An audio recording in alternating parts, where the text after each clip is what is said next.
May mirror sa bag. Ganun. Kung ang mirror mo may verse, kung ano nga verse ang gusto mo tunan, naada ang verse sa mirror mo na. Hindi kaya magdikit. Ganyan yung prinsipyo sa Christian education. Ganyan sila. Kung sila na nag-invent ang mga Jewish people because they are trying to teach their children the scripture. Ito ang mga lawyer nila, dapat nagawin sa itong 5 books of Moses.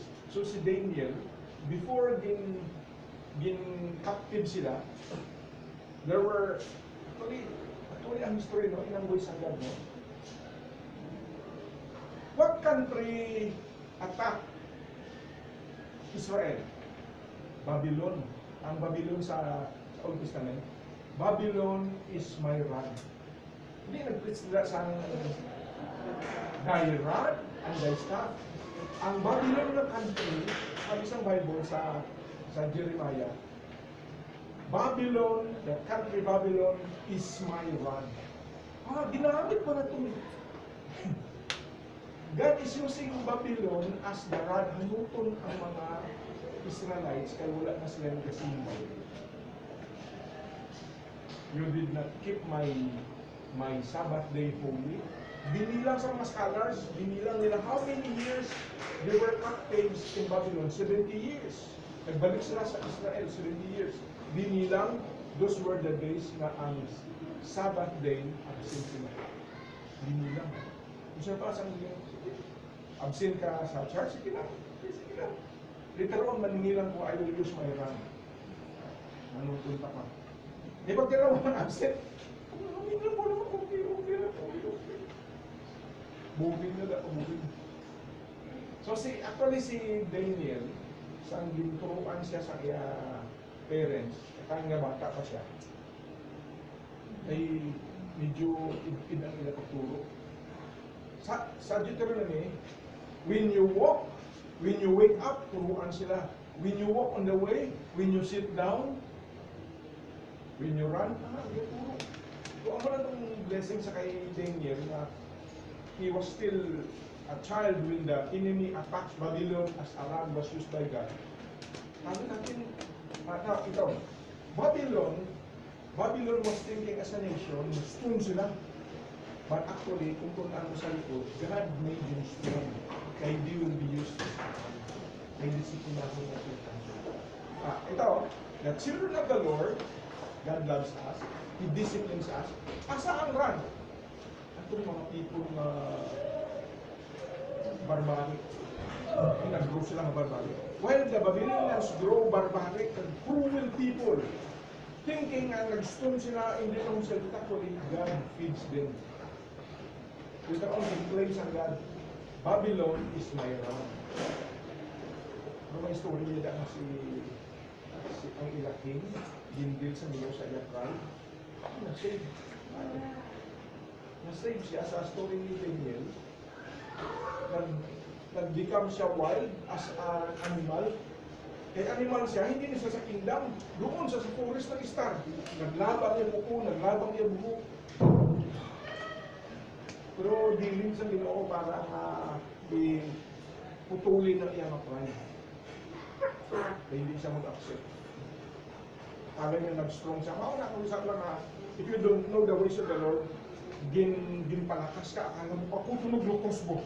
The Babylonians were thinking that when they were cruel, barbaric, strong people, they were thinking, it's our own.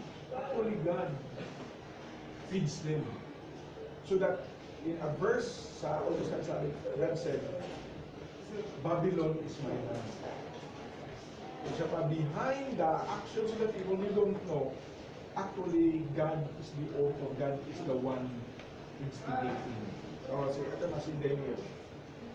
Saan si Daniel gin-captive na sa enemy. Ito mga enemy na mga ito, kung yung Babylon, they were thinking as strong sila.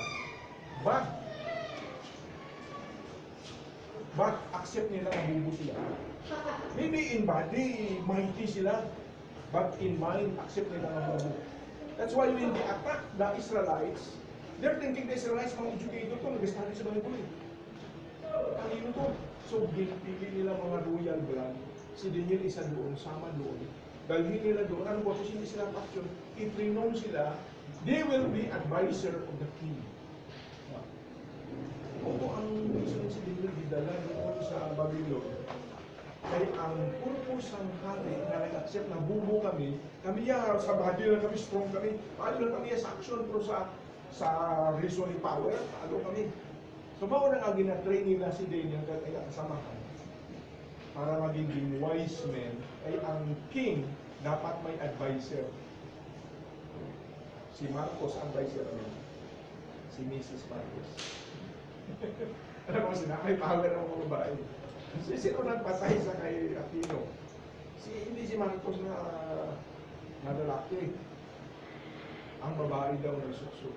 So kung hindi makumi si Mr. Dito siya nanghanap siya sa mga military men. Until now, hindi na sold. Gusto ni Krishna Pinosito nagpatay. Sabi sa mga soldiers na isong retirable age na, dapat inuunan yun. Alis, secret yan, secret. Military secret yan. Kung doon lang sa taas yan, isubo lang sila, hindi yan mag-amin. So si Daniel, sandoon na siya, ang first na spiritual karakter sa iya, kung ano itong ituro sa papa ko mama niya, nag-stick na. So pakainin siya sa mga meat offered unto idols.